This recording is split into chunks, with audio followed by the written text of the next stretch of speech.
Been a while since I gave out some feminine tips, and so today I want to talk about periods. That is some of the facts that you should know about your periods, and also some of the hacks you can use, like reducing pain and getting ready for that day.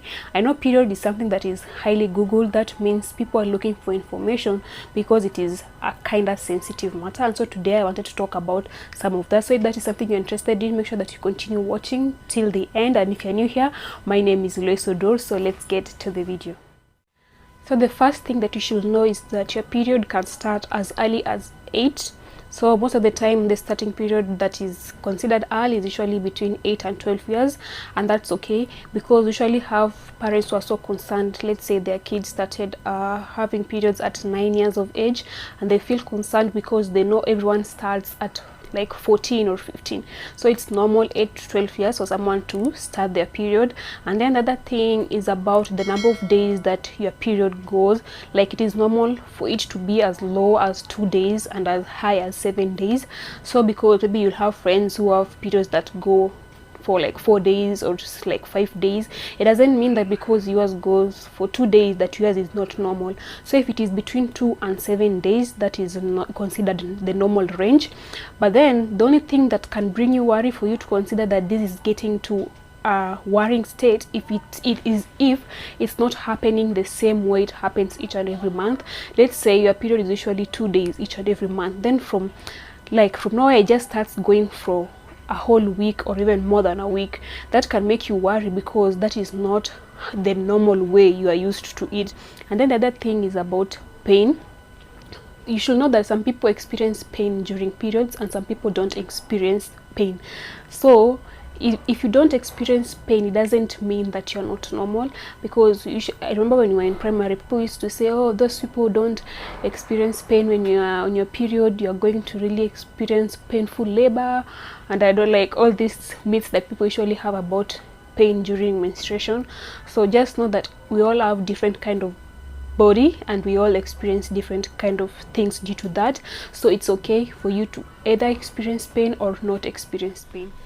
So for those who are experiencing pain and you're wondering where this pain comes from, so this is because of the prostaglandin. Don't worry about the name, but this is what makes the uterus to contract, and so due to that contraction it is trying to expel. That is what brings about that pain. So you feel like it is a kind of cramping pain. So when I'll be giving out the hacks, I'll be telling you on how to be able to manage that pain, not just medically but some of the things you can use.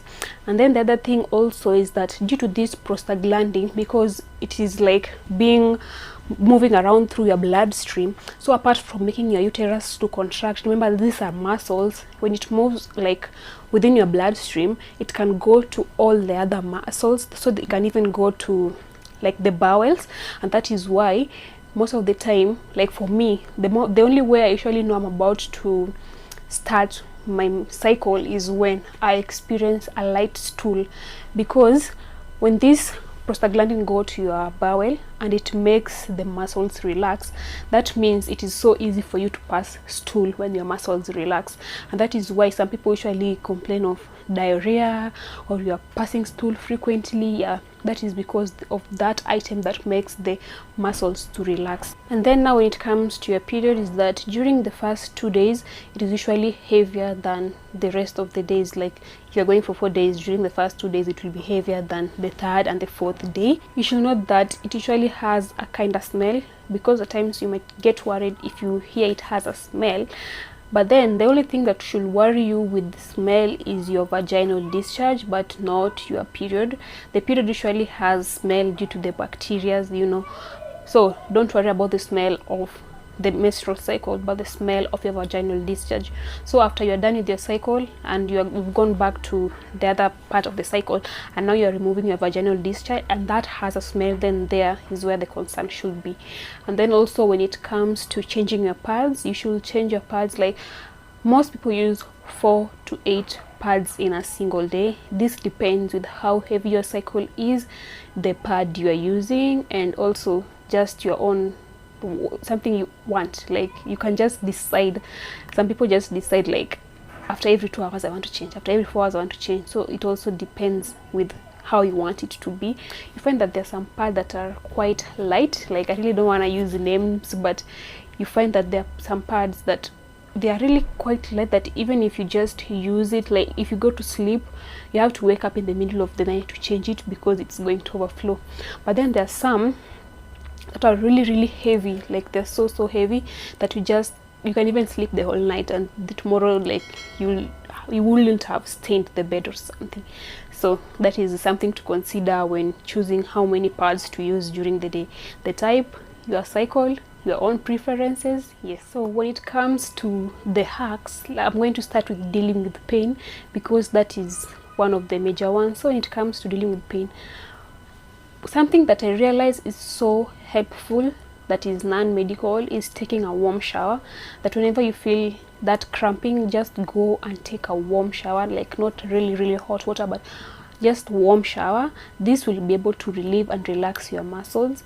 And also you can use the water bottle. You can just, like, if you don't have the heat packs, you can just take a water bottle, then have warm water in it, then you can just place that on your abdomen, and this can also help in relaxing your muscles. And then the other thing is about the clothes you are wearing. Make sure that you don't just put on jeans and all this tight clothing, because you are also like preventing the muscles from contracting. You are making the thing worse. So put on light clothes. You can just put on a dress or something, and then you just relax. And if it's so like if it has really exceeded, make sure you take painkillers. So make sure that the painkiller you are taking is one that you are sure of, it has been prescribed. Don't just take over the counter, especially if you know you have problems with taking these over the counter medications. But then you can also always use the painkillers if your pain is too much, because you've tried relaxing, you've tried taking a warm shower, you've tried doing all this, but still the pain is too much for you. That's when you should try and consider taking painkillers. And then also the position you are sleeping in, so you can try and use the fetal position. You know the way like the fetus usually like sleeps, like you are, yeah, you try and flex your knees towards your abdomen, so you kind of press on it. So that's the way you sleep, like you look like a fetus, if you're getting me. Yeah, that can also really help in relieving the pain. Then another thing is about what you can take. So you can drink a lot of water, because when you drink more fluids, it helps with relieving especially the headaches that you usually have. Then the other thing you can eat is chocolate, because of the high potassium that is usually in chocolate. That is why I usually see some people get chocolate as gifts during their periods. But it depends. But yeah, a guy and you're thinking of what to buy someone when they're on their period, just get them the pack of pads, chocolate, and some fruits like oranges, most especially oranges. And then lastly is, whenever you go to work, make sure you have some spare panties and pads on your locker, or even when you're in school, like just make sure there's a part in your bag that usually keeps spare pants and pad, just in case, because most of us usually have the irregular period. So if it's irregular, most of the time you usually just caught off guard, make sure that you have something spare for you. So when you go to work, you just have a place in your locker, you just usually place those emergency pads and panties. And one extra tip, like if you usually use the normal pads, but every time you usually find that it kind of leaks, I really recommend you to use the Always Night Maxi Thick, the one that the cover usually kind of black like the night one, but then Maxi Thick like this one. Ever since I started using it, like I've never experienced the kind of pads leaking from the side or so on, because mine is usually kind of heavy too. And then also when it is like, let's say you have 4 days, and then it's like you've done with the 4 days, and then right now like it's coming out a small amount and you cannot put on an entire pad, you can buy the panty liners instead of keeping on spoiling the panties, and it becomes so difficult to keep on washing them each and every time. So you can always have the panty liners. I remember when you were in high school, some people used to say, oh, those people who have panty liners, they don't know how to wash their panties. No, it is not that. So you can use the panty liners, just extra hygiene. Yeah, thank you for watching this video, and see you on my next one. Bye bye.